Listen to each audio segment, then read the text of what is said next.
نحوه ثبت نام در به وبسایت AABase بروید. روی برگه ثبت نام کلیک کنید. صفحه جدیدی برای ثبت حساب کاربری جدید باز می شود. تمام اطلاعات را با دقت پر کنید. نام کامل، کشور را انتخاب کنید.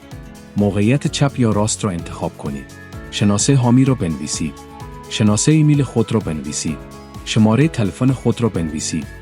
رمز عبور حداقل 8 کاراکتری را طبق دستورالعمل‌های زیر وارد کنید. کد کاپچا را بنویسید. روی برگه ثبت نام کلیک کنید.